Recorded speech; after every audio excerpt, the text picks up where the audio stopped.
Welcome back, listeners. This is actually our fourth one into the life of Pridi Banomyong. Yeah. And last time we kind of left off on a bit of a downer. The death of the young king Ananda Mahidol back in 1946. Mm-hmm. Right. The Siamese Revolution wasn't just about, kicking out the monarchy. It was about like this whole new direction for Siam. Absolutely. And you can't even begin to talk about that without talking about the king. Yeah. King Ananda Mahidol. Absolutely. Ananda's reign, even though it was cut short tragically, it was a time of just immense change happening in Siam. And then his death in 1946, it's still this big mystery that still, kind of haunts Thai history. Yeah. It's a mystery that has captivated historians for decades. Mm-hmm. And it's one that we're going to kind of look at today from like a whole new angle. Remember like those strict traditions around the Siamese monarchy that we talked about? Oh, yeah. Well, imagine everyone's shock when like this forbidden romance comes out into the open. Yeah. That's like a whole other layer of intrigue to this story. It's a story that kind of makes us rethink Ananda as both a king and as a person.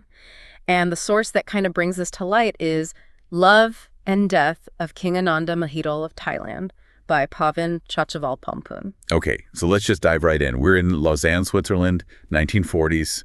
The world's at war. And here's young King Ananda just living in exile, attending university. Yeah. What was the author's intent with setting the scene like this? Well, what's really interesting is the author doesn't just present Ananda as, like a figurehead. Right. He kind of paints this picture of him as this young guy, longing for normalcy amidst all this craziness. But you have to remember, Ananda was just a kid when the monarchy was overthrown. So he spent those really important years away from Siam and exposed to Western ideas and values. So it's almost like he was living this double life, this weight of an entire kingdom, but surrounded by, this relative freedom of student life. Exactly. And it's in this setting that he meets Marilyn Ferrari, the daughter of a very prominent Swiss pastor. And their connection, as the book reveals, was more than just a quick meeting. Right. They shared classes at the University of Lausanne. They enjoyed bicycle rides along Lake Geneva.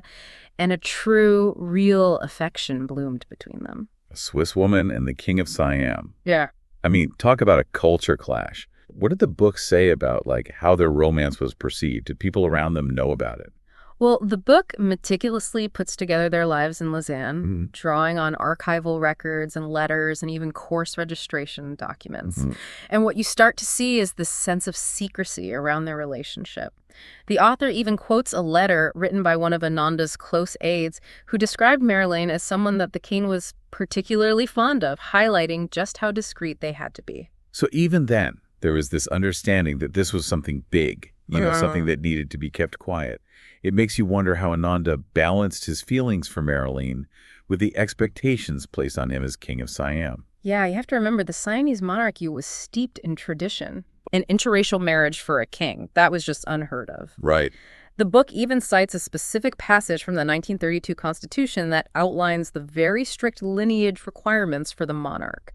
It was just the stark reminder of the limits placed upon Ananda's personal life. Wow.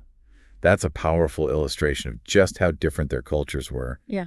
Here's Ananda, exposed to Western ideals of individual freedom and choice, falling in love with a woman who represented everything that his tradition forbade. Yeah. That must have been so hard for him. And the book really doesn't shy away from that complexity. It portrays Ananda as a man torn between his own personal desires and his duty to his nation. Right. His heart yearning for a life that seemed impossible for him to have. It's such a classic story of forbidden love, but with such high stakes. Yeah. Not only did Ananda risk going against centuries of tradition, but his younger brother, Gumabul's future, was tied to Ananda's choices. That's right. The book highlights this. It explains that Bhumibol, although much younger, was considered a potential heir to the throne if Ananda was, deemed unfit to rule. Right. So it adds another layer of complexity to Ananda's situation. It shows how his personal choices had implications not just for himself, but for the future of the monarchy. This already feels like so much more than just a love story. It's about individual desires clashing with societal expectations. Yeah. Love mixed with political realities and a young king struggling with a destiny he couldn't control. And we're just scratching the surface. In the next part, we'll explore the cultural complexities of their romance, the restrictions placed upon a king, and the intricate web of relationships that surrounded them. What do you say we take a closer look? Picking up where we left off, I think it's really important to understand the bigger picture of Ananda's reign. He became king when he was just 9 years old. Wow. Right after that 1932 revolution that, abolished the absolute monarchy in Siam. Can you imagine that? A child king trying to lead a country that's going through so much change? Yeah. A monarchy that's lost all its traditional power. It's hard to imagine the pressure he must have felt even at such a young age. Yeah. Did the book talk about how that experience might have shaped his view of the world? Well, the author makes this really interesting argument that Ananda's upbringing, both in the royal court and later in Switzerland, really exposed him to these contrasting ideologies. Yeah. On one hand, he was immersed in the traditions and expectations of the Siamese monarchy. Right. But on the other hand, he saw firsthand the principles of democracy and individual liberty taking root in Europe. So it's like he was caught between two worlds, embodying the tension that Siam was going through as a nation. Exactly. Tradition versus modernity. Yeah. Monarchy versus democracy. Did the book suggest which way Ananda leaned? Well, the book doesn't explicitly say what Ananda's political leanings were, but it offers some really interesting clues. The author quotes a passage from Ananda's diary written when he was in Switzerland. Oh, wow. Where he expresses this admiration for the Swiss system of governance. Interesting. They're focused on citizen participation and individual rights. So it suggests that Ananda wasn't just watching these different systems. Right. He was actually thinking about them. Maybe even imagining how some of those elements could be part of Siam's own political development. Exactly. And this brings us back to his relationship with Marilyn. Okay. The book argues that their romance wasn't just a personal thing. It was actually a reflection of Ananda's own internal struggle between tradition and modernity. So in a way, Marilyn represented this embrace of Western ideals. Yeah. A symbol of the freedom that Ananda may have wanted but couldn't have as king. But wouldn't that have created more tension, more pressure on their relationship? Absolutely. The book describes how news of their romance reached certain people within Siam's political elite. Oh, no. And it caused concern and even disapproval. Yeah, that makes sense. The author quotes a high-ranking official who was worried that Ananda's infatuation with a foreigner would threaten the monarchy. Wow. So their relationship wasn't just a private matter. Right. It had political consequences. Yeah. It makes you realize just how much weight every decision Ananda made carried, the constant scrutiny he was under. And the book also explores how this scrutiny affected Marilyn. Right. Imagine being the king's love interest. Yeah. Knowing that everyone is watching your every move. Yeah. Questioning if you're good enough for him. Right. I can't even imagine the stress she must have felt. Yeah. Did the book talk about how she dealt with that pressure? Did she have anyone she could talk to?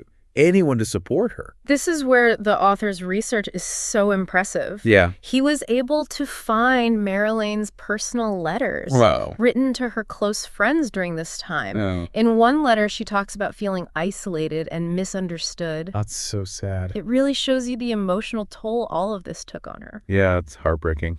It reminds us that behind all these big historical events and the political drama, there are real people with real emotions whose lives are forever changed by what happened. It's so true.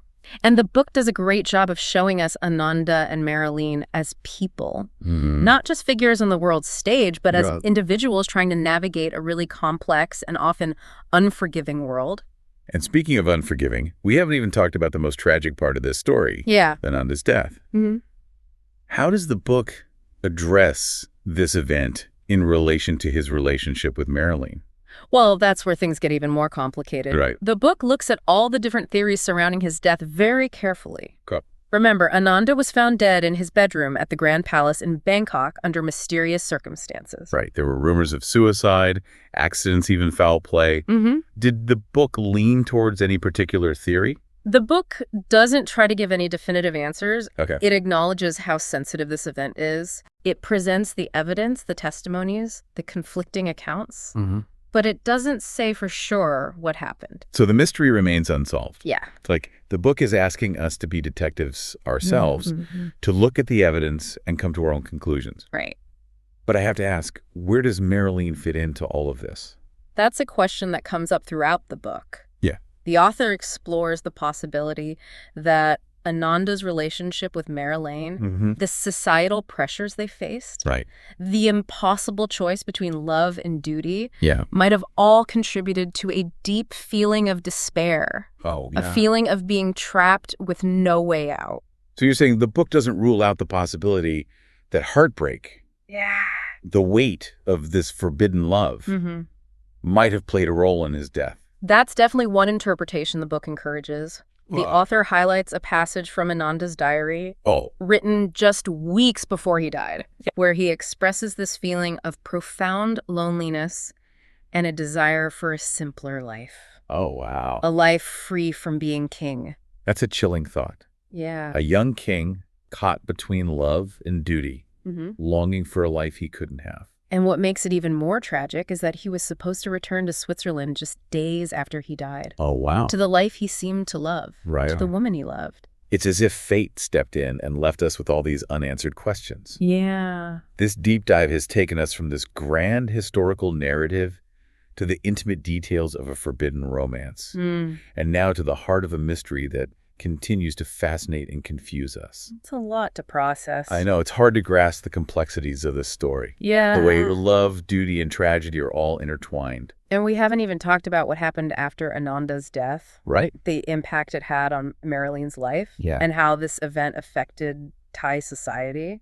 There's so much more to uncover. I'm really curious to hear more about the lasting impact of this story. Well, I guess we'll have to continue this exploration in the next part of our deep dive. It's crazy to think that like a whole chapter of history, and a love story of that, could be kept so secret for so long. It really makes you think about, like, power, you know? That a king just liking someone, his personal life, could be seen as such a threat. Right. And it makes you wonder what happened to Marilyn after Ananda died. Yeah, exactly. To be connected to someone so important and controversial in Thai history, there had to be some consequences, right? Did she disappear from public life?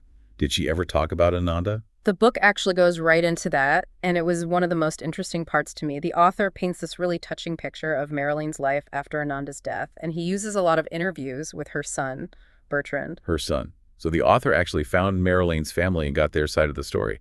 That's amazing. What did they say? It's clear that the family was very protective of Marilyn. Yeah, I can imagine. They kept her away from the press, who, as you can imagine, wanted every little detail they could get about the king's supposed lover. Oh, yeah.